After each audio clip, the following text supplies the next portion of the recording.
여러분 안녕하십니까? 오늘은 저희 교재 3권 바로 근현대사와 관련된 부분을 이제 첫 수업을 이제 시작할 텐데요. 수업하기 전에 이 근대사는요. 10년 단위를 일단 공부하는 게 대단히 좀 효율적이라고 볼 수가 있습니다. 그래서 교재를 가지고 하기 전에 제가 근현대사를 어떻게 공부하는 게 효과적인지 잠깐 살펴보도록 하겠습니다. 기본적으로 흥선대원군은요. 1863년부터 1873년까지가 바로 흥선대원군의 집권기입니다. 대원군은 왕이 아니죠. 왕의 아버지입니다. 바로 고종이 너무 어렵기 때문에 대원군이 이제 섭정을 하면서 실질적인 이제 권력을 행사하게 되고요. 1874년에는 고종이 직접 친정이라고 하죠. 직접 왕이 직접 이제 정치를 하게 됩니다. 하지만 이때는 고종이라는 왕보다는 실제로 민씨 세력에 의해서 권력이 독점됐고요. 여기에 이제 온건 개화파 세력들이 함께 이제 개화 정책을 추구하게 됩니다. 따라서 보통 우리가 1860년대 그러면 대원군을 떠올리시면 되고요. 1874년부터 이제 민씨 세력과 온건 개화파 세력들이 이제 권력을 잡게 되는데, 그래서 여러분들은 70년대 그러면 개항의 시다. 개항의 시기다 이렇게 생각하시면 아주 편하게 문제를 풀 수가 있고요. 그 다음에 1880년대로 가게 되면은 1880년대는 개항을 했으니까 70년대 개항을 했으니까 이제 어떻게 하겠습니까? 본격적으로 개화 정책이라는 걸 추구하게 되겠죠. 그래서 1882년에 미국, 1883년에 예를 들어서 영국이나 독일, 84년에 이제 러시아, 86년에 프랑스, 자 이런 식으로 서양 열강들과 이제 조약을 체결하면서 본격적으로 일본의 수신사라든가 조사시찰단, 그리고 청나라에는 영선사를 파견하게 되고요. 또 일본에는 조약 체결 이후에 이제 보빙사를 파견하게 되죠. 그들이 갔다 와서 근대 문물을 이제 보고 배운 것들을 이제 조선에서 실질적으로 개화 정책을 추진하기 위한 여러 가지 기관들을 만들게 되겠죠. 예를 들어서 통리기무함을 설치한다거나 별기군을 설치하게 되고, 또 근대 무기를 제조하는 기기창을 또 설치하게 되는데, 그런 것들이 이제 1880년대다. 개화 정책이 추진되는 시기가 바로 80년대 이렇게 보시면 되고요. 90년대로 가게 되면 1890년대로 가게 되면 이제 일본에 의해서 우리의 국권이 하나씩 침탈되는 그런 시기입니다. 이제 조선을 놓고 청과 일본이 대립하게 되고요.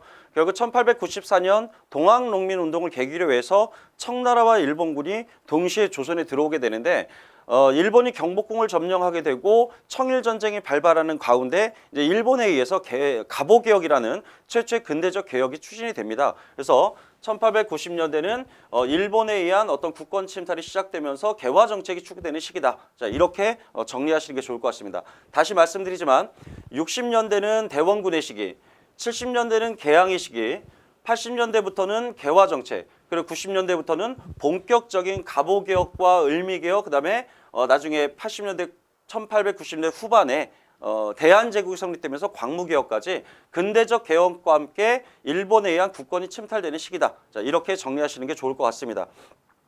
자, 그러면 자 이제 교재를 가지고 우리가 한번 정리해 보도록 하겠습니다. 자, 대원군은 아까 말씀드렸다시피 왕이 아닙니다. 그죠? 자, 하지만 대원군의 집권 시기의 어떤 특징을 보면 대내적으로는 세도 정치에 의해서 자, 사회가 대단히 혼란스러웠죠. 특히 삼정의 문란을 계기로 해서 농촌 경제가, 이 농민들이 대단히 불만을 품게 됐었고요. 농민의 몰락, 그리고 농민들에 의한 항쟁이 지속되는 시기가 바로 1860년대의 어떤 특징이다, 이렇게 볼 수 있겠습니다. 특히 1862년에 임술밀란, 철종 때 임술밀란이 어떤 전국적인 이런 밀란이 발생하는 시기로서 세도정치 시기에 어떤 농촌경제 몰락을 상징적으로 보여준다고 볼 수 있겠죠.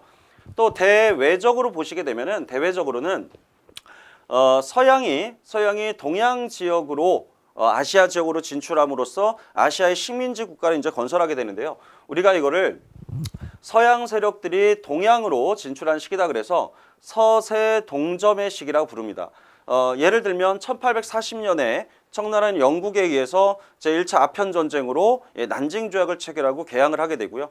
또 1854년에 이웃 국가인 일본 같은 경우는 미국에게 강제로 개항을 당하게 됩니다. 뿐만 아니라 조선의 연근해에 이런 낯선 서양의 배들, 우리 이항선이라고 하죠.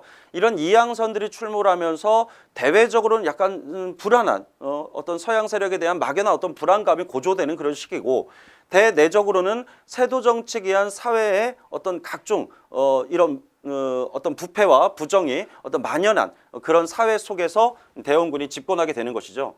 자, 그래서 대원군은 집권을 하자마자 개혁 정치를 추구하게 되는데요. 이런 흥선대원군의 개혁의 어떤 목적, 어떤 방향이라고 한다면 첫째는 왕권 강화에 있습니다. 예, 세도 정치를 중단하고 이제 실적인 왕 중심의 어떤 국정 운영을 이제 추진하게 되죠. 또 대외적으로는 프랑스라든가 미국이라든가 이런 국가들이 대원군의 집권기에 조선의 강화도를 침략해서 조선에게 통상수교를 요구하게 되죠. 프랑스 같은 경우는 1866년에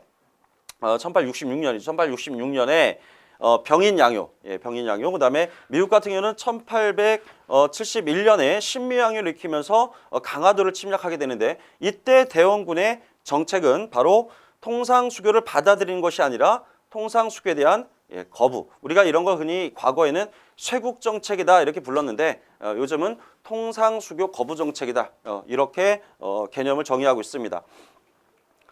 자, 대원군의 개혁 정책 한번 볼까요? 자, 먼저 왕권 강화책으로 첫째, 세도 가문, 그러니까 안동 김씨와 이제 풍양주 씨 같은 이런 세도 가문들을 정계에서 축출하게 되고요. 또 이렇게 인재 중심의 이제 등용을 하게 됩니다. 뿐만 아니라 가장 중요한 것은 바로 정치기구의 재정비인데요. 이런 제도상의 어떤 정비 과정에서 조선 후기부터 이 비변사가 의정부를 대신해서 최고의 관청으로 존재해 왔습니다. 그죠? 세도 정치계는 특히 이 비변사가 보다 더 강화돼서 종이품 이상의 최고 관리들만이 권력을 소수만이 독점하는 그런 시스템으로 바뀌었었죠. 따라서 이 비변사가 갖고 있던 기능을 국가의 국정 업무는 의정부에게 다시 돌려주게 되고요. 그리고 군사 기능은 바로 삼군부에게 돌려줌으로써 의정부와 상군부에게 국정 업무와 어떤 군사 업무를 기능을 분산시킴으로써 비변사가 사실상 이제 폐지되게 된다는 것이죠. 이렇게 제도의 정비를 이루는 과정에서는 국가의 어떤 법전이 새로 만들어지는 경우가 많습니다. 영조 때도 영조의 개혁 정치 과정에서 제도가 새롭게 정비가 되고 그것을 속대전이라는 법전을 편찬하게 됐었죠. 정조 때도 대전 통편이 있었고요. 바로 고종 때, 바로 흥선대원군 때는 이런 제도의 변화를 다시 법전으로 정비하게 되는데 바로 대전 회통입니다. 그래서 우리가 조선의 4대 법전을 얘기하는데요. 조선의 4대 법전은 바로 성종 때 완성됐던 경국대전, 그리고 영조 때 아까 말씀드린 속대전, 그리고 정조 때 대전 통편, 그리고 바로 이 고종 때 흥선대국 때의 대전 회통까지를 우리가 조선의 4대 법전이라고 부르고 있습니다. 자, 뿐만 아니라 대원군은 왕권 강화를 위해서 그 왕실의 권위를 상징하는 게 바로 궁궐이죠. 그래서 경복궁을 중건하게 됩니다. 외란 때 소실된 이 경복궁은 대원군 때 중건하는 과정에서 사실상 대원군의 개혁은요, 당시 백성들, 농민들에게는 대단히 인기가 좋았습니다. 백성들의 전폭적인 어떤 지지를 받았죠. 반면에 서원철폐라든가 호포제의 어떤 개혁을 통해서 유생들은 대원군의 개혁을 좀 반발했습니다. 하지만 백성들조차도 대원군의 이 개혁 정치에 등을 돌리게 되는, 민심이 이반되는 결과를 가져온 게 바로 이 경복궁의 중건이라 볼 수가 있겠는데, 일단 원납전을 강제로 징수했다. 원납전은 화폐가 아닙니다. 원납전은 고위 관료들에게 이 경복궁을 중건하는 과정에서 부족한 어떤 비용을 조달하기 위해서 고위 관료들에게 강제로 징수했던 어떤 기부금, 일종의 기부금입니다. 화폐가 아니고요. 당백전을 남발했다. 자, 이것은 아주 중요합니다. 당백전이라는 것은 당시 상평통보의 어떤 액면가의 100배의 가치를 갖는 그런 화폐다 해서 이름이 당백전인데, 사실은 이런 화폐를 뭐라고 합니까? 실제로 그만한 화폐의 가치가 없을 때, 그런 화폐가 남발됐을 때 화폐 가치는 떨어지고 물가를 상승하는 결과를 가져오죠. 이렇게 당백전 악화로서 지나치게 남발됐기 때문에 조선 후기에 물가 상승을 이제 가져오게 되죠. 바로 이러한 부분이 민심이 이반되는 하나의 결과를 가져왔다는 겁니다. 따라서 당백전은 중단이 되고요. 이 이후에는 청나라 화폐, 바로 청전을 수입해서 또 유통시키게 되니까 결국 조선 이 흥선대원군 시기에 화폐 경제는 한마디로 실패한 겁니다. 오히려 화폐의 남발과 청나라 화폐의 도입은 시장 경제의 질서를 좀 흐트러 놨다, 이렇게 볼 수가 있겠죠. 또 심도포량미라는 게 있는데요. 심도포량미는 조선 이 대원군 때 포수나 이 조총수, 그러니까 외적과 맞서 싸우기 위해서 어떤 신식무기인 총을 다룰 수 있는 포수와 조총수를 훈련할 때 그들에게 지급해야 될 어떤 급료, 바로 비용을 마련할 목적으로 만들어진 게 심도포량미입니다. 1결당 1두씩 거뒀고요. 이것은 이제 그 조선 후기의 중앙군이었던 오군영이 있죠. 그 오군영 중에 최초로 설립된 게 바로 훈련도감인데, 이 훈련도감의 포수, 사수, 살수에게 급료를 지급할 목적으로 거둬들였던 바로 삼두미세와 좀 성격이 유사하다, 이렇게 볼 수 있겠습니다. 또한 도성인 이 경복궁과 이 한양을 둘러싼 도성이 있죠. 이 도성을 출입하는 4개의 문이 있는데, 이 문을 통과할 때마다 문세라는 걸 징수했기 때문에 또 백성들의 좀 원성이 좀 자자했습니다. 이렇게 해서 어느 정도 경복궁이 한 80%가량 완성이 됐는데, 또 이 과정에서 불행하게 또 화재가 발생해요. 화재가 발생하면서 이제 다시 만들게 되는데, 이번엔 목재가 부족하죠. 그래서 부족한 목재를 한양 주변의 양반들의 이런 묘지름들을, 이 묘지 주변에 있는 숲, 나무를 벌목하는 과정에서 양반들의 어떤 원성을 사기도 합니다. 자, 아까 말씀드린 것처럼 이 경복궁의 중건은 양반뿐만 아니라 일반 백성들조차도 이 대원군의 개혁 정치에 어떤 등을 돌리는 어떤 계기를 마련했다는 것, 그런 계기가 됐다는 것, 그런 측면에서 좀 의미가 있다고 할 수 있겠습니다. 자, 바로 여기 경복궁 타령을 보면은 당시 백성들이 이 경복궁 중건 과정에서 얼마나 고생을 했는지를 잘 알 수가 있어요. 남문을 열고 파루를 치니 계명산천이 밝아온다. 쭉 보시면은 자, 갑자일에 경복궁을 이룩하세, 도변수의 거동을 봐라, 먹통을 이고서 갈팡질팡한다. 우광쿵쾅 소리가 웬 소리냐, 경복궁 지는데 회방아 찌는 소리라. 자, 한번 꼭 읽어보세요. 읽어보시면은 아까 말씀드린 것처럼 이 경복궁 중건이 대대적인 국가의 토목 사업으로서 실질적으로 백성들의 삶에는, 민생에는 큰 도움이 되지 않고 대원군이 단지 왕실의 권위를 세운다는 이름만으로, 그러한 목적만으로 시행이 됐기 때문에 실질적으로 대원군이 나중에 하야를 하게 되는 어떤 결정적 계기가 되기도 합니다. 자, 다음엔 이제 내정개혁 부분을 보면은요, 내정개혁에서 조선 후기 가장 백성들을 이제 힘들게 했던 게 바로 삼정의 문란이에요. 그죠? 삼정은 전정, 군정, 환곡을 의미하죠. 이 전정, 바로 토지에서 걷는 세금인데요. 이것은 전국적인 양전 사업을 다시 합니다. 대원군 때.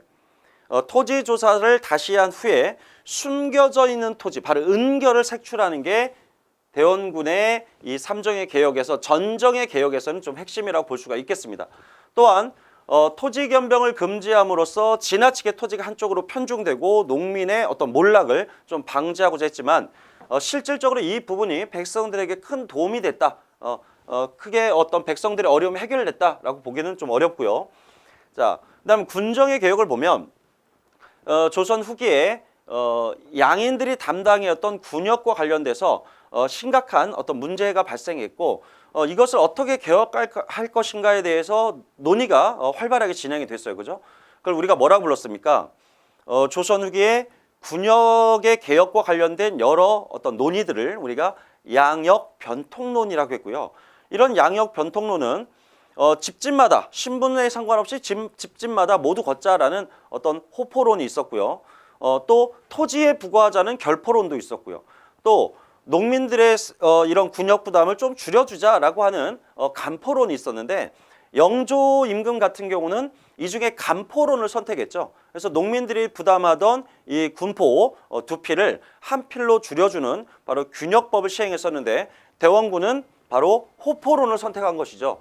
바로 양반들도 바로 군포를 납부하란 얘기입니다. 그래서 호포법 또는 호포제를 다른 말로 동포, 동포법이라고도 부르고요. 또한 환곡제는 아예 폐지를 하죠.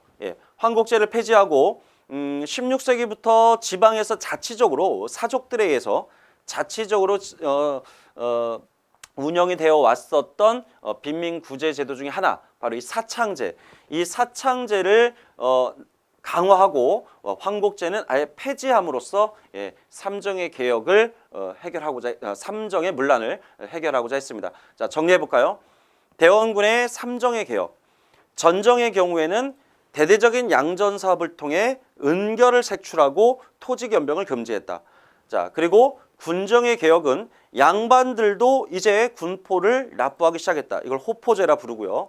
그리고 환곡제의 어떤 문제는 아예 그것을 폐지하고 자치적으로 운영되었던 사창제만 남겨놨다. 자, 이렇게 정리할 수 있겠습니다. 자, 또한 대원군의 개혁 과정에서는요, 서원이 철폐대가 돼요. 특히 이 만동묘라고 하는 것은 바로 숙종 때 명나라가 청나라에게 이제 멸망을 하고 조선 입장에서는 외란 때 명나라의 어떤 도움을 받았으니까 명나라를 제조지은의 국가로서 국가를 다시 세우게 반석 위에 세우게 되는 어떤 도움을 준 국가로서 대단히 이렇게 사대를 해 왔었으니까 그래서 그렇기 때문에 명나라 멸망 이후에 조선이 외란 때 우리를 도와줬던 이 신종이라든가 의종이라든가 이런 명나라의 왕들의 어떤 위패를 모시고 제사를 지내는 곳이 바로 만동묘인데 이 만동묘를 철폐합니다. 또 600여 개 이상의 어떤 서원이 존재했었는데 그중에 47개소만 남겨놓고 또 철폐를 하게 되죠. 자, 이렇게 서원을 철폐한다는 것은 당연히 양반 유생들의 엄청난 반발을 불러올 수가 있겠죠. 하지만 대원군 입장에서는 왜 서원을 철폐하려고 했겠습니까? 지방 세력의 근거지로서 이 서원을 철폐한다고 하는 것은 중앙집권 체제를 강화할 수가 있는 것이고요. 또 서원이 소유하고 있었던 토지라든가 노비, 서적을 몰수함으로써 또 국가의 재정은 또 확충할 수가 있었겠죠. 자, 일거양득입니다. 서원을 철폐함으로써 중앙집권 체제를 강화하고 왕권을 강화하고 국가의 재정을 확충한다라는 목적으로 서원을 철폐했고 이것은 유생들의 반발을 가져왔다. 자, 이런 대원군의 대내 개혁을 우리가 이제 정리를 해보면요, 평가를 해보면 세도 정치에 나타났던 이러한 많은 폐단들을 결국 재정비함으로써 국가의 기강은 다시 세울 수가 있었다. 또 양반 지배층에 의한 어떤 백성들의 횡포와 수탈을 금지시킴으로써 어느 정도 민생을 안정시켰다. 특히 삼정의 문란을 해결함으로써 백성의 삶을 기존보다 훨씬 더 안정화시켰다라는 측면에서는 긍정적인 어떤 의미가 있다라고 볼 수 있겠습니다. 하지만 한계에는 이런 대원군의 개혁 정치의 어떤 한계를 보시면은 첫째, 그것이 근대지향적인 것이 아니라 과거에 조선이 처음 건국됐을 당시 왕실 중심의 강력한 어떤 중앙집권 체제를 구축한다는 그 전제 군주권을 확립한다라고 하는 측면에서 근대지향적이라기보다는 전통적인 체제의 질서를 유지하고자 하는 그런 성격이 좀 더 강하겠죠. 따라서 보수적인 개혁이다라는 측면에서 좀 한계가 있죠. 또 이것은 초반에는 양반들의 어떤 불만을 많이 사게 됐어요. 그죠? 특히 서원 철폐라든가 또는 원납전의 징수라든가 자, 이러한 부분들이 이제 양반들의 불만을 샀겠죠. 하지만 농민들은 개혁을 지지했으나 경복궁의 중건, 자, 농민들은 이 경복궁의 중건 과정에서 또 당백전이 남발되는 과정에서 물가가 상승했기 때문에 농민들도 결국 반대를 하게 되죠. 그래서 상징적으로 보여주는 게 이필제의 난이 있어요. 대원군 집권기에 바로 그 경북 영해 지방에서 이 동학 교도들에 의해서 나타났던 일종의 소요 사태입니다. 이 이필제의 난이라고 하고요. 그다음에 최익현의 계유상소. 최익현은 대원군 집권기에 여러 차례에 걸쳐서 대원군에게 어떤 실정을 지적하고 대원군 집권기에 있었던 여러 가지 개혁들이 갖다 준 결과적인 어떤 측면에서 어떤 문제점을 지적하고 대원군의 하야를 요구하는 그런 상소를 쓰게 되는데 대표적인 상소가 바로 개유상소입니다. 그래서 이 개유상소를 계기로 해서 대원군이 결국 1873년에 이제 하야를 하게 되는 것이죠. 자, 이제 대원군의 대외 정책인데요. 대원군의 대내 개혁은 궁극적으로 왕권을 강화하고 국가의 재정을 확충하고 민생을 안정시키는 데 목적이 있었다라고 한다면 대원군의 대외 정책은 제가 아까 첫 수업 시작할 때 말씀드렸다시피 서양의 통상수교의 요구를 거부하는 바로 그런 쇄국 정책이 기본적인 방향이라고 볼 수가 있겠고요.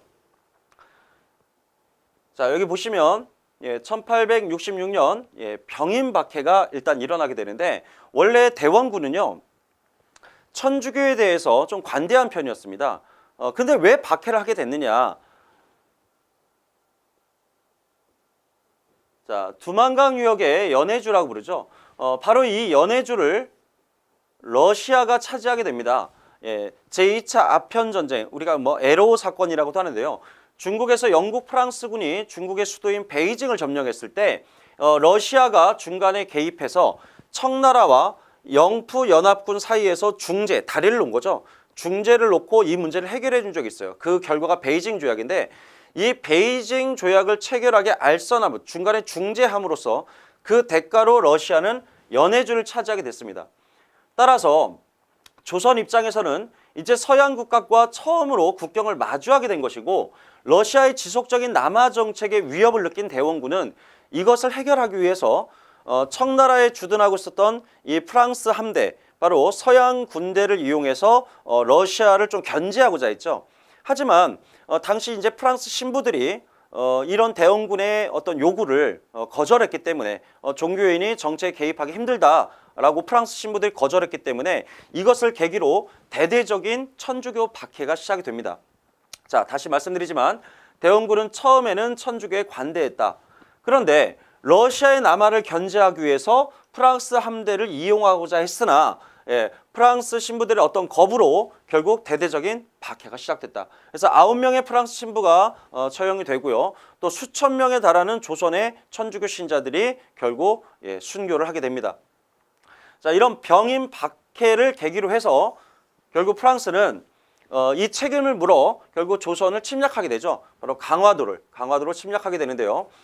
1866년 결국 7척의 군함을 이끌고 프랑스의 로즈 제독이 강화읍을 점령했는데 이때 한성군과 양원수가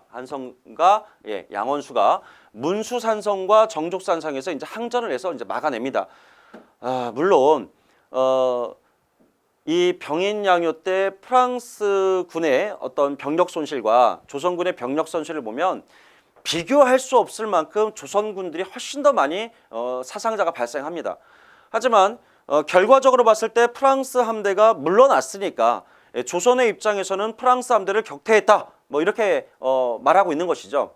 하지만 기본적으로 이 프랑스는 조선을 식민지화하려고 쳐들어온 것이 아니라 단지 조선에게 무역, 통상수교를 요구하는 것이 목적이었기 때문에 통상수교를 맺는 것이 목적이었기 때문에 실제로 프랑스가 적극적으로 조선의 어떤 개항에 목숨을 걸지는 않았다는 것이죠. 하지만 조선 입장에서는 그것을 승리로 받아들였습니다. 또한 이 과정에서 프랑스 함대가 퇴각하는 과정에서 외규장각의 도서들을 이제 약탈해 갔죠. 물론 이 외규장각의 도서는 최근에 모두 반환이 됐습니다. 다만 이 도서들이 모두 반환은 됐지만 영구적인 어떤 반환이 아니라 5년 단위의 어떤 임대 형식으로, 그러니까 프랑스가 자기네가 우리 걸 약탈해 갔는데 우리한테 빌려주는 기간을 두고 임대를 해주는 형식으로 현재 반환이 됐습니다. 또 이때 직지심체요절, 바로 현존하는 최고의 금속알짜본이죠. 이 직지심체요절이 바로 이 외규장각에 보관돼 있다가 이제 약탈이 됐고요. 또 다양한 조선의 의궤들이 이제 약탈이 됐습니다. 하지만 결과적으로는 현재 반환이 됐다는 거. 자, 그다음 오페르트 도굴 사건. 이 오페르트는 독일 상인입니다. 독일 상인인데 영국 상선을 타고 당시 왕이었던 고종의 할아버지이자 대왕군의 아버지였던 남현군의 묘를 지금 예산 지역에 있는데요. 도굴 하다가 이제 발각이 된 거죠. 물론 실패했습니다. 이 오페르트의 도굴 사건은 이제 실패로 끝났지만 조선에는 조금 큰 파장을 가져오죠. 왜냐하면 당시 최고의 집권자인 대원군과 또 이 정치자들은 서양에 대한 반감을 갖고 있었지만 조선의 일반 백성들은 서양에 대한 반감이 그렇게 크지 않았다는 것이죠. 근데 문제는 바로 이 오페르트 도굴 사건이 알려지면서 성리학적 유교 사회에서 이 조상의 묘를 훼손한다는 것은 있을 수가 없는 일이죠. 따라서 이 오페르트 도굴 사건은 결국 조선 백성들의 일반 사람들의 어떤 서양에 대한 반감을 크게 확산시키는 그러한 계기를 가져오게 됩니다. 자, 그리고 이제 마지막으로 신미양요인데요. 자, 신미양요는 일단 원인이 뭐냐? 바로 제너럴 셔머노 사건 때문입니다. 그럼 제너럴 셔머노 사건은 언제 일어났느냐? 이거 시기가 좀 중요한데요. 아까 우리가 병인 박해가 있었고요. 1866년 병인 박해가 있었고 이 병인 박해를 계기로 해서 프랑스 함대가 강화도에 쳐들어온 병인 양요가 일어났었죠. 바로 이 제너럴 셔머노는 같은 1866년 병인 박해와 병인 양요 바로 그 사이에 발생했던 사건입니다. 당시 그 대동강을 거슬러서 이 미국 상선이었던 무역선이었던 제너럴 셔머노가 대동강을 거슬러서 평양에까지 다다르게 되고요. 당시 평양 감사였던 이 박규수에게 통상을 요구했으나 거절당합니다. 그러자 그 밤에 이 제너럴 셔머노의 무역 선에 타고 있던 이 선원들이 프랑스 군민들을 이제 평양 군민들을 습격하게 되고 평양 군민들이 이렇게 살해를 당하자 이 화가 난 군중들이 이 평양 군민들이 바로 제너럴 셔머노를 습격해서 바로 침몰을 시키게 됩니다. 뒤늦게 나중에 미국은 이 제너럴 셔머노가 이제 실종이 된 것이고 뒤늦게 진상을 파악한 미국은 결국 이것을 계기로 강화도로 쳐들어오게 됩니다. 물론 목적은 이것에 대한 어떤 보복보다는 물론 보복의 개념도 있겠지만 보복보다는 이 제너럴 셔머노 사건을 계기로 해서 미국은 조선을 개항시키고자 했던 거죠. 바로 통상수교를 요구했는데 결국 대원군은 또 거절을 했고 결국 전투가 벌어집니다. 그래서 어제현 장군이 이끄는 조선의 수비대가 초지진과 광성보에서 미 해군을 격퇴하게 되죠. 물론 이때도 병인 양요 때와 마찬가지로 조선군의 피해가 훨씬 더 컸습니다. 하지만 결과적으로는 이 미 해군이 물러났기 때문에 결국 조선이 승리했다. 이렇게 당시 조선은 그렇게 받아들였던 것이죠. 자, 여기 보시면은 어제현 장군 수작이라는 게 보이죠. 자, 이 수라고 하는 게 이제 장수를 상징하죠. 장수. 그래서 어제현 장군의 장군 깃발입니다. 신미양요 때 바로 미 해군이 이 어제현 장군의 장군기인 수자기를 가져갔고 이것이 미 해사박물관에 보관돼 있다가 다시 우리 측의 요청으로 2007년에 이제 반환이 됐습니다. 그래서 이 사진을 보시면 이게 신미양요 때 바로 어제현 장군과 관련이 있구나. 이걸 기억해 두시면 됩니다. 또 하나 제가 팁을 드리자면은 병인 양요가 있고 이제 신미 양요가 있을 때요. 대체로 병인 양요는 뒤에 격전지가 주로 산성입니다. 문수산성, 정족산성. 이렇게 한성근과 이 양원수 부대가 주로 문수산성과 정족산성에서 주로 격전을 치렀다면 신미 양요 때는 주로 이제 해안가입니다. 해안가. 그래서 해안가에 바로 진이라든가 보가 있죠. 초지진, 광성보, 산성이 아니라 이런 식으로 구분하신다면 문제 풀 때 좀 수월하지 않을까 이렇게 생각이 됩니다.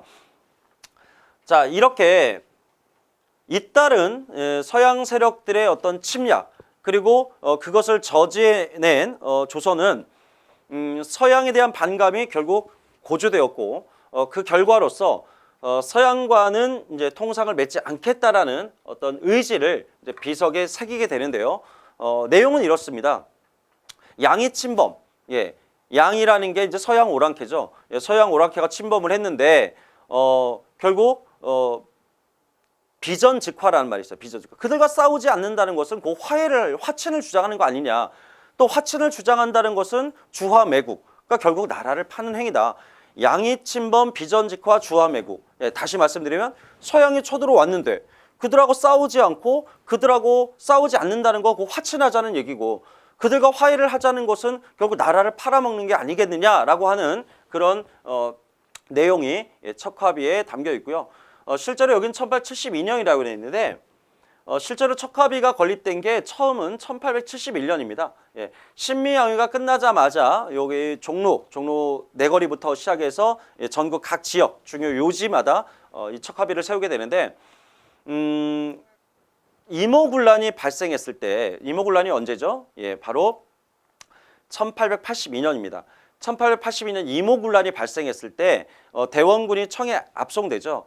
그리고 결국 민씨 세력과 온건파 세력에 의해서 이제 개화 정책이 계속 추진이 돼요. 바로 이때 척화비는 대부분 철거가 됩니다. 물론 지금도 남아 있는 곳이 있어요. 지금 뭐 홍성에 가도 이 척화비를 볼 수가 있는데 중요한 것은 1871년에 척화비가 처음 건립되기 시작해서 1882년 1882년 바로 이모군란을 계기로 해서 척화비가 대부분 철거되기 시작했다는 것, 이렇게 말씀드릴 수 있겠습니다. 그러면 대원군의 이러한 통상수교 거부 정책을 우리가 한번 평가해 보겠습니다. 이제 두 가지 양면성을 갖고 있겠죠. 먼저 긍정적으로 본다면 결국 서양 열강들의 침략을 우리가 적극적으로 막아낸 거니까 어떤 민족적인 어떤 저항, 민족주의적인 어떤 의지를 볼 수가 있는 것이고, 반면에 부정적인 측면은 우리가 이 시기에 프랑스와 미국의 요구를 받아들여서 개항을 했다면, 만약에 개항을 했다면 근대화를 조금 더 앞당길 수 있지 않았을까. 그 근대화를 지연시키는 어떤 결과를 결국 가져왔다는 것이죠. 역사에는 만약이 없습니다. 만약 이러했다라면 이러했을 것이다. 뭐 이런 것은 아무런 의미가 없죠. 하지만 우리가 대원군의 대외 정책을 평가한다면 긍정적으로는 민족주의적인 어떤 저항 의식이었고, 부정적으로는 근대화를 지연시키는, 좀 늦추는 어떤 계기가 됐다. 이렇게 말씀드릴 수 있다는 겁니다.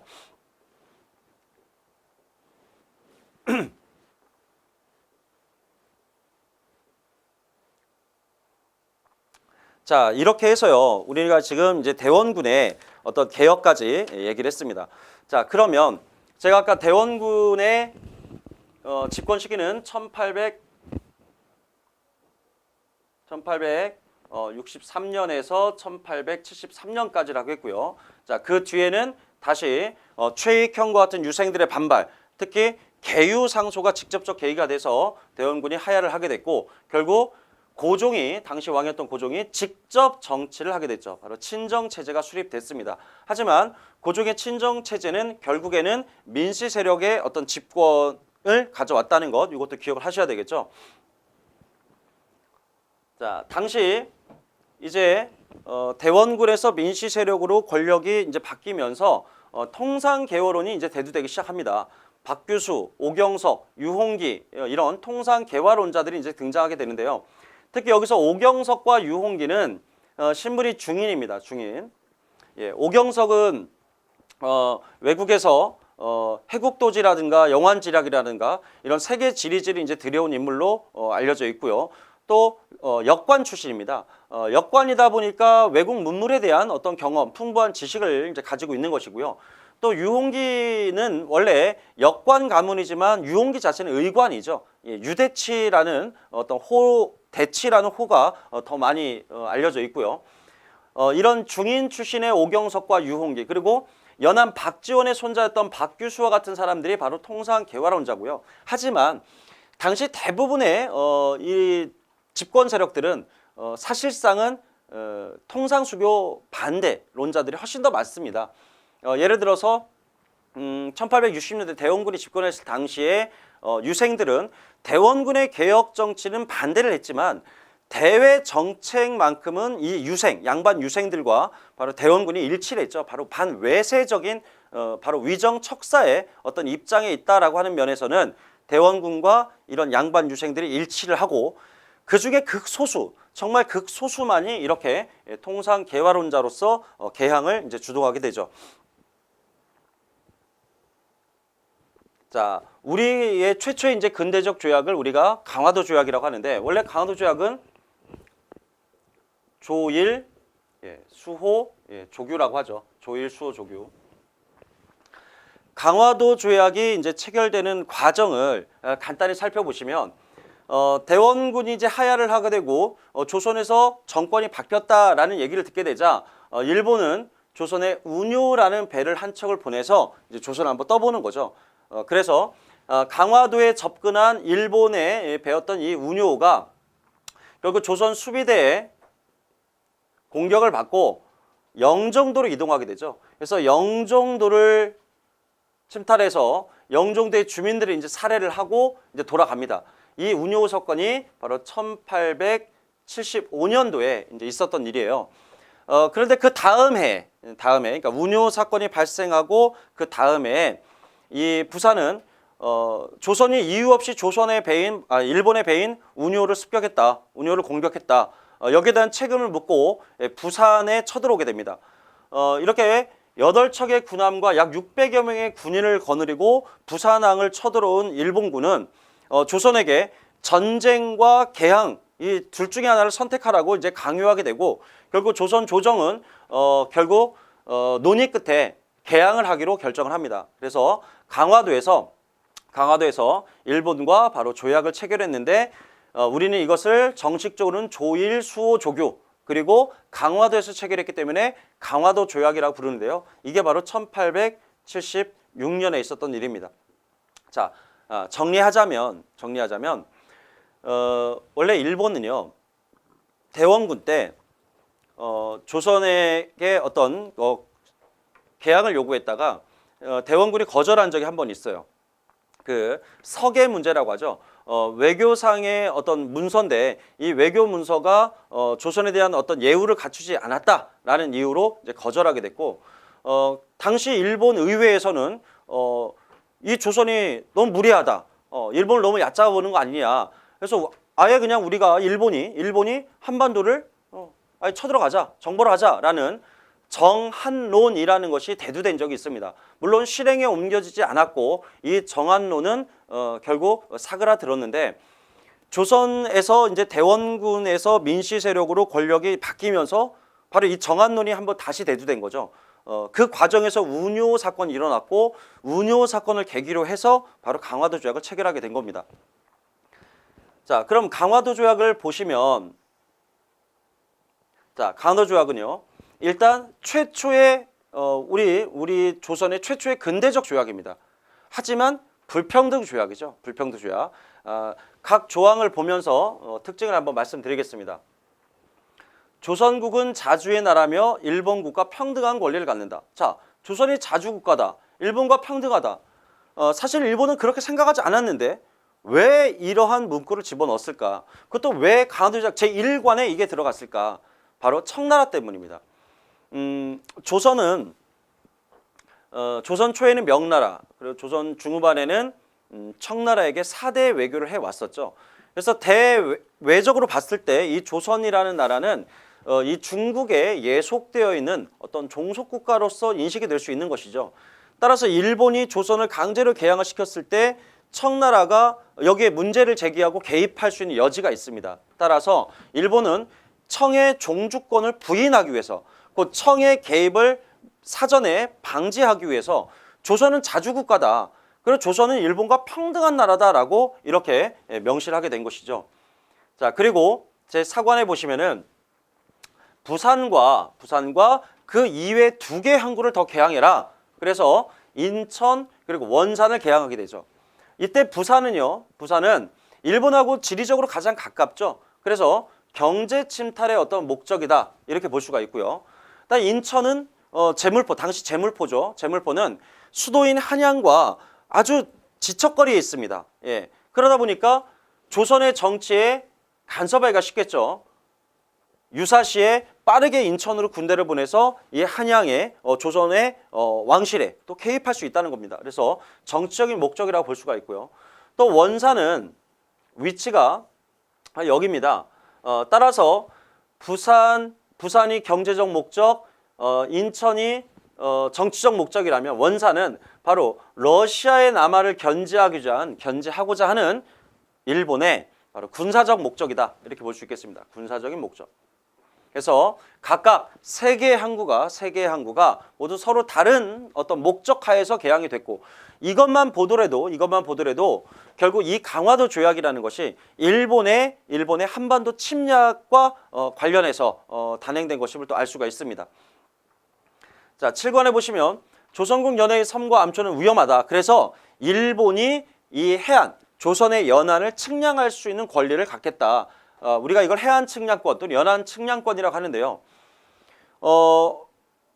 헌법에 따르면 우리 대한민국의 영토는요, 국토는 바로 한반도와 그에 딸린 부속 도서, 그리고 영해라는 게죠. 영해와 영공이 바로 우리의 국토인데 외국이 우리 연근의 해안을 측량할 수 있다라고 하는 것 자체는 명백한 주권 침해가 되겠죠. 따라서 이 부분이 불평등한 내용이다. 이 조약 자체가 불평등하다라는 하나의 근거가 될 수 있는 것이고요. 또 9관에 보시면 양국 국민은 각자 임의에 따라 무역을 하며 양국의 관리는 조금도 이에 관여하거나 금지도 제한하지 않는다라고 해서 일본 상인들의 어떤 진출을 허용하고 있는데요. 다만 이 강화도 조약 때는요, 조일 통상장정에 보면은 또 조일 수호조교 부록이라는 게 있어요. 거기에 보면은 일본인들은 이 개항장에서 머무를 수 있는 공간, 거류지가 제한되고요. 또 이 거류지에서 10리 이내에서만 활동을 할 수가 있어요.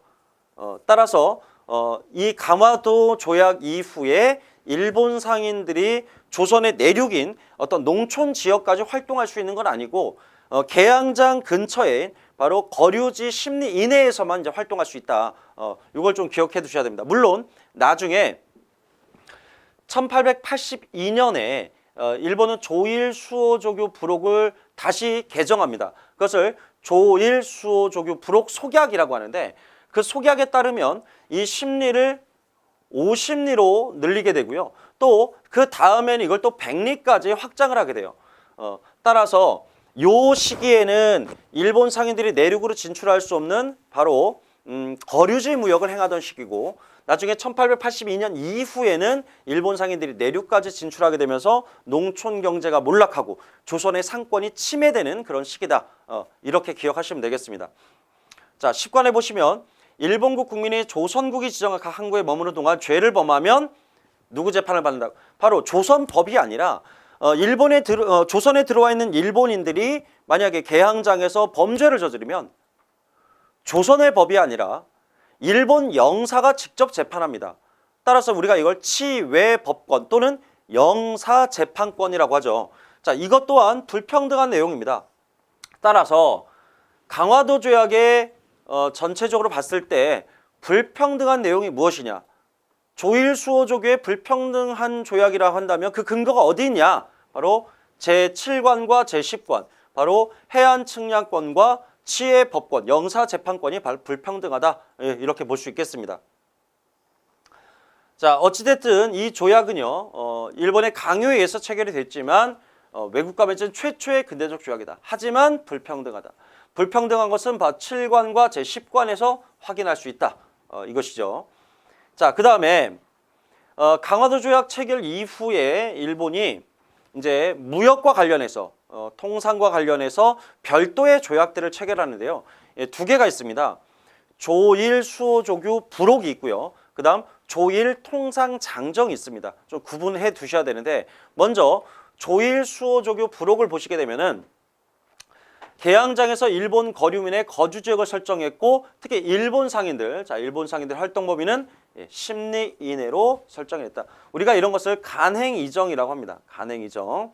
아까 말씀드렸다시피 이 10리는 1882년에 50리, 그리고 1883년에는 100리까지 확장된다는 것은 아까 말씀드렸고요. 또한 개항장에서는 일본 화폐를 사용할 수 있도록 허용합니다. 그래서 이원적인 어떤 화폐 제도가 이제 만들어지게 되는 것이죠. 조심하셔야 될 것은 개항장에서만 일본 화폐를 사용할 수 있습니다. 나중에 일본 화폐가 아예 조선의 법정 화폐가 되는 것은 언제냐면은 대한제국 때 바로 1904년에 재정고문이었던 메가다가 단행한 바로 메가다의 화폐개혁 때는 아예 조선의 모든 화폐가 당시 통용되던 백동화가 모두 수거돼서 폐기되고 일본 제1은행에서 발행한 화폐가 정식적인 공식적인 국가 화폐가 되는데 그것은 나중 일이고요. 이때는 개항장에서만 일본 화폐를 사용할 수 있다는 게 특징입니다. 자, 그다음 조일 통상장정을 보시게 되면 여기서 자, 무관세, 관세를 내지 않는다는 거죠. 국가 대 국가가 무역을 하다 보면은 수출입 상품에 대해서는 관세를 지불해야 되는데 일본이 관세를 내지 않는다. 또 항구 이용료도 내지 않습니다. 그래서 조일 통상장정에 보면 무관세, 무항세, 관세와 항세를 지불하지 않았다. 물론 나중에 우리가 서양 국가 중에 미국과 1882년에 최초로 조약을 체결합니다. 그때 미국이 비록 협정관세이긴 하지만 미국이 우리에게 관세를 지불하게 됐고 그래서 조일 통상장정이 개정되면서 일본도 관세를 지불하게 됩니다. 그러다가 나중에 1923년 일제강점기에 또 한 번 관세가 철폐되죠. 자, 정리해볼까요? 일본은 강화도 조약 체결 직후에 체결된 조일 통상장정에서는 관세를 지급하지 않았다. 바로 무관세. 그리고 1883년에 이 조일 통상장정을 개정할 때는 관세를 냈는데 1923년에 다시 관세를 철폐했다. 예, 이 관세 철폐 계기로 일어난 게 이제 물산 장려 운동이죠. 자, 보겠습니다. 자, 조일 통상장정을 보면 양곡의 무제한 유출을 허용하고 있다. 자, 이것 때문에 어떻게 됐을까요? 바로 농촌에서는 엄청나게 많은 이 쌀이 외국으로 유출됐을 것이고 그러면은 결국 농촌에서는 백성들이 먹어야 할 이 식량이 매우 부족했을 거예요. 그죠? 한마디로 농민의 몰락, 농촌 경제의 몰락을 가져왔다는 것이죠. 다만 이때 이 농촌의 쌀을 이 농촌의 곡식을 일본 상인들이 활동할 수 있는 이 개항장까지 가져다주는 역할을 하는 것은 결국 조선 상인들입니다. 따라서 이거를 거류지 무역이라고 하고 이때까지는 조선의 상인들이 상권을 침해받지 않은 그런 시기입니다. 이건 나중에 또 한번 정리하겠지만 좀 조심하셔야 될 부분이고요. 자, 보시면 양국의 무제한 유출로 국내 쌀이 부족했다. 쌀가격 폭등했으니까 당연히 일반 백성들의 삶이 좀 더 힘들었겠죠. 또한 무관세 무역, 자 이거 아까 말씀드렸으니까 패스하고요. 그다음 화폐 이원화, 바로 개항장에서 일본 화폐를 사용할 수 있다는 것이죠. 다만 요거는 조일 통상장정이 아니라 바로 조일 수호조교 부록, 부록에 담겨 있는 내용입니다. 자, 이제 조선은 일본과 계약을 했으니까 이제 다른 나라와 어떤 통상 수교를 거부할 이유가 없죠. 그렇기 때문에 적극적으로 조선은 강화도 조약 이후에 서양 국가와의 조약 체결을 이제 원하게 됐는데 예를 들면 조선은 미국과의 조약 체결을 위해서 일본에게 도움을 중간에 다리를 놔달라, 중재해달라 이렇게 요구한 적이 있어요. 하지만 일본은 거절했고요. 반면에 청나라가 조선과 미국의 조약 체결을 가운데서 중지하게 됩니다. 목적이 뭐였을까요? 바로 청나라의 알선, 청나라의 소개로 조선과 미국이 조약을 체결하게 되는데 이것은 아마 청나라가 그동안 조선에게 행사해왔던 병자호란 이후에 군신관계를 책봉했기 때문에 청나라가 조선에 대한 어떤 종주국으로서의 어떤 권한이 있다. 조선은 청의 속방이다. 라고 하는 것을 강조하고 싶었기 때문에 이 미국을 조선과 조약을 체결할 수 있도록 이제 알선을 하게 된 것이죠. 그럼 왜 조선은 수많은 서양 국가 중에 왜 미국과 최초로 조약을 체결하려고 했을까? 자, 그걸 보시면은요. 강화도 조약 체결 이후에 1876년 그리고 1880년 수신사 일행이 일본으로 파견된 적이 있습니다. 1876년이 1차 수신사고요. 1880년에가 2차 수신사인데 이때 2차 수신사로 일본의 근대 문물을 시찰하러 갔던 김홍집은 당시 일본에 머물고 있던 황준센이라는 사람이 있어요. 청나라 외교관인데 이 황준센이 쓴 외교 어떤 책략이 바로 조선 책략입니다. 이 조선 책략이라고 하는 것은 청나라 외교관이 황준센 입장에서 봤을 때 조선에게 가장 현실적으로 위협이 되는 국가가 러시아로 봤어요. 그래서 조선이 러시아로부터 조선이 안전하기 위해서는 첫째, 친중국, 중국과 친해라. 그리고 결일본, 일본과 단결해라. 그리고 연미방, 연미국, 미국과 연합해라. 그래서 중국, 일본, 미국과 친선 외교를 함으로써 조선이 러시아의 위협에서 벗어날 수 있다. 자, 이러한 외교적인 조언을 하고 있는 책이 조선 책략입니다. 2차 수신사로 일본에 갔던 김홍집이 바로 이 조선 책략을 가져왔는데 이 조선 책략을 검토한 고종은 대단히 좋은 외교 전략이다 라고 생각했기 때문에 이것을 많이 복사를 해서 지방에 있는 유생들에게까지 배포를 하게 됩니다. 그런데 이 조선 책략의 내용을 가지고 조목조목 이제 유생들은 반박을 하게 되죠. 그래서 조선 책략에 반발한 대표적인 것이 이제 이만손의 영남 만인소 사건이라든가 뭐 홍제학의 이런 만원 척사소라든가 이런 유생들의 어떤 반발을 가져오긴 했지만 어쨌든 이 조선 책략은 조선 정부가 미국과 조약을 체결해야 되는 어떤 당위성을 제공한 책이라고 볼 수 있겠습니다. 자, 이렇게 조선은 청의 알선으로 미국과 조약을 체결하게 됐고요. 자, 일본의 알선 요청을 했지만 거부당했고 결국 청의 알선으로. 왜? 청은 조선의 종주권을 승인받기 위해서, 인정받기 위해서 그랬다는 것이죠. 자, 여기서 중요한 건 조선 책략입니다. 자, 내용 보겠습니다. 미국하고의 조약의 내용을 보면 첫째, 거중조정권이라는 게 있어요.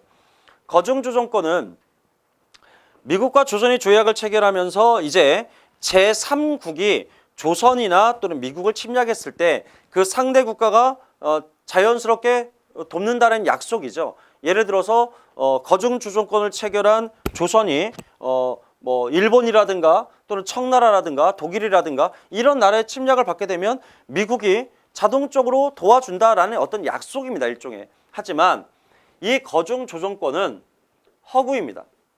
그리고 일종의 기만이죠. 바로 이걸 어떻게 알 수 있냐면 러일 전쟁 때 미국은 일본과 가스라 테프트 밀약을 체결하면서 일본의 조선 지배를 사실상 인정합니다. 이것은 바로 미국과 조선이 조약을 체결할 당시에 집어넣었던 이 거중조정권을 위반한 것이죠.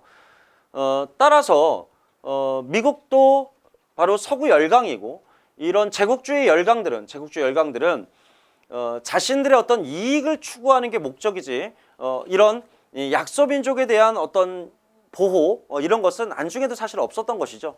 따라서 이 거중조정권은 허구다, 기만이다 이렇게 볼 수가 있고요. 또 관세 규정을 보면 수출입 상품에 대한 협정관세 제도를 규정하고 있다. 이 협정관세는요. 물론 일본은 관세조차 내지 않았으니까 그런 면에서 본다면 미국은 관세를 지불했다. 좋은 거 아니냐 이렇게 말할 수 있겠지만 이거는 명백하게 불평등한 내용입니다. 그럼 왜 불평등하냐? 관세라고 하는 것은 그 해당 국가가 자주적으로 이 세금을 부과하는 것이죠. 예를 들어서 대한민국이 외국 기업들이 우리나라로 물건을 수출할 때 그 상품에다가 우리 대한민국 정부가 세금을 부과하는 겁니다. 이걸 자주관세라고 볼 수가 있겠죠.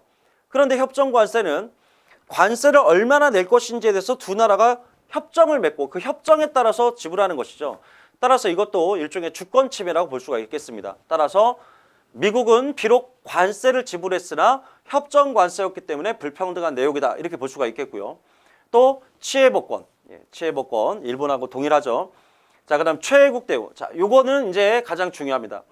미국하고의 조약 체결에서 가장 최초로 최혜국 대우 조항이 이제 들어가게 되는데 이 최혜국 대우는요 이런 내용입니다. 자, 조선이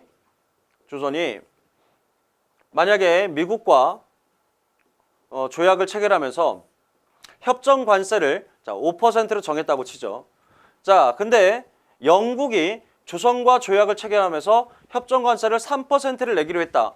그럼 미국 입장에서는 세금을 5% 내는 것보다는 3% 내는 것이 훨씬 좋겠죠. 자, 이렇게 조선이 다른 나라와 조약을 체결할 때 더 좋은 내용이 있다면, 더 좋은 조건이 있다면 미국은 그 조건을 그대로 자동적으로 적용을 받는다는 것이죠. 한마디로 미국이 조선과 체결한 조약의 조건과 내용이 조선이 이후에 다른 나라와 체결하는 조약에서 가장 좋은 조건으로 자동으로 변동될 수 있도록 하는 게 최애국 대우라는 겁니다.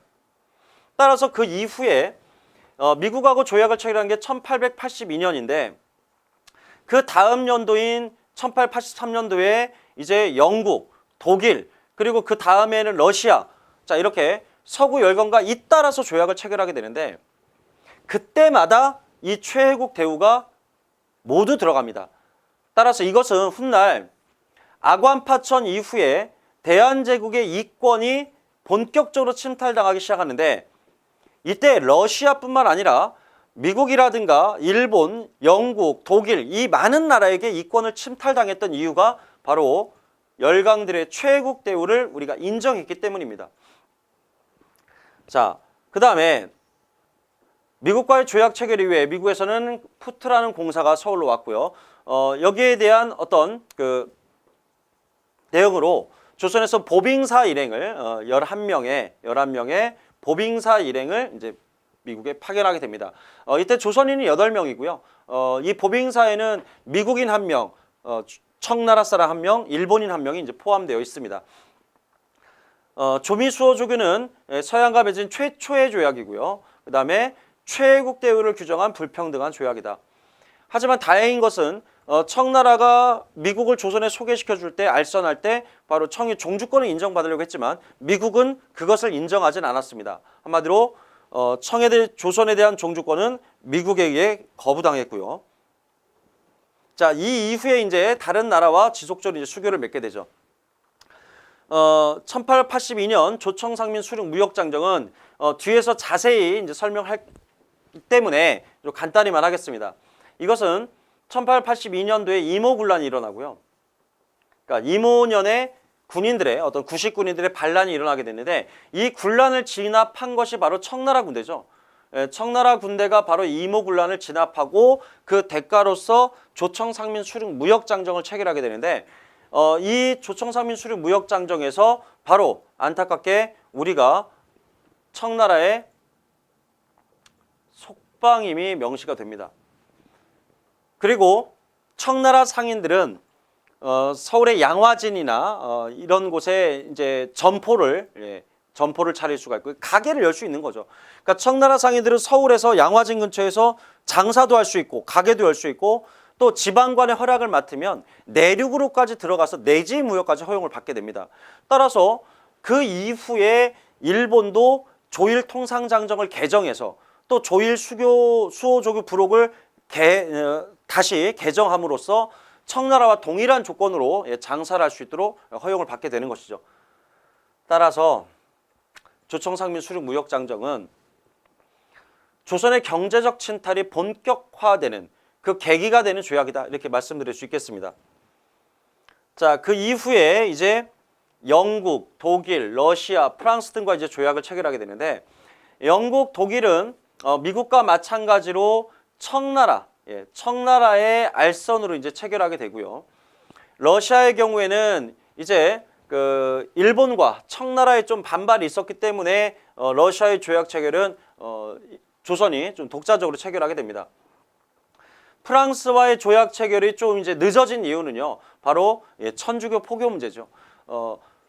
프랑스는 이 병인 양요라는 어떤 사건도 결국 병인 박해 때문에 일어났지 않습니까? 그래서 이 조선에서의 프랑스어, 그다음 프랑스 문화, 그리고 특히나 이 프랑스 선교사들의 자유로운 포교 활동을 조건으로 해서 이제 조선과 조약을 체결하게 된 것이죠.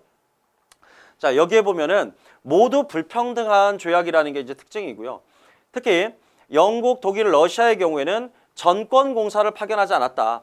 총영사를 파견했다라는 부분에서 조선이 어떤 자주 독립 국가라기보다는 청에 어느 정도는 예속되어 있는 종주 국가라는 것을 어느 정도 인정했다라고 볼 수 있겠습니다.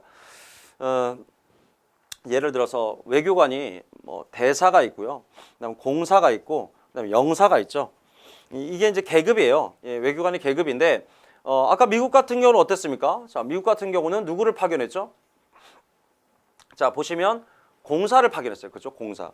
그런데 이런 전권 공사가 아니라 영국, 독일, 러시아는 영사를 파견했다. 영사를 파견했다는 건 그만큼 조선을 어떤 정식적인, 공식적인 자주 독립국가로 여기지 않았다라는 것을 상징적으로 보여준다는 얘기죠.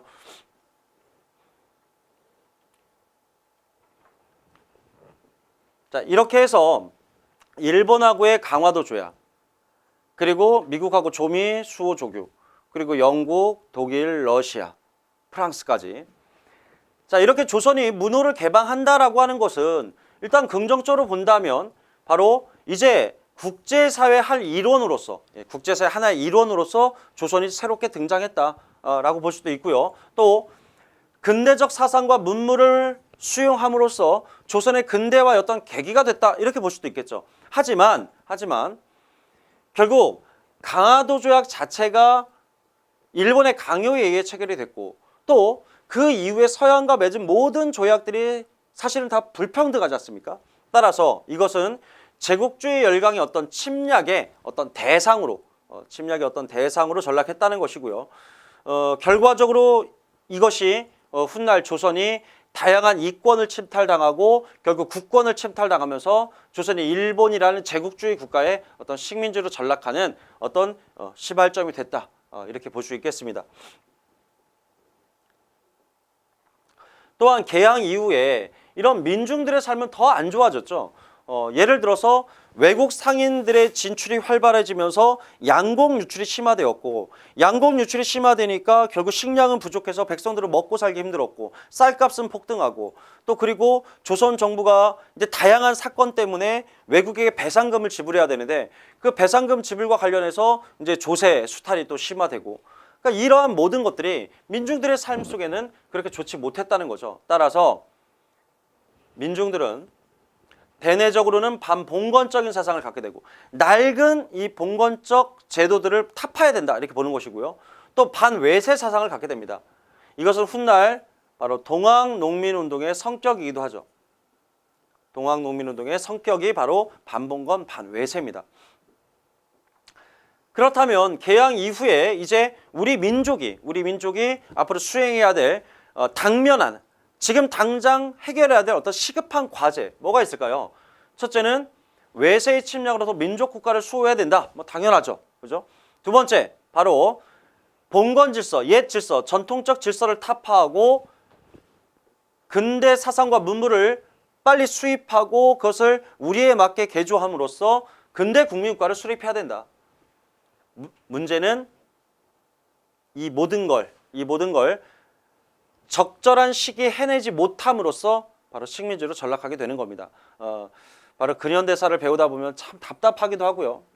좀 열받는 경우도 많습니다. 앞으로는 더 그런 내용들이 많이 나올 텐데요. 바로 이제 시작입니다. 바로 조선의 국권 침탈과 그리고 그 과정에서의 어떤 자주독립 국가를 위한 여러 가지 노력들이 있었지만 그럼에도 불구하고 식민지로 전락하는 그 과정을 이제 다음 시간에 한번 같이 정리해 보도록 하겠습니다. 예, 수고하셨습니다.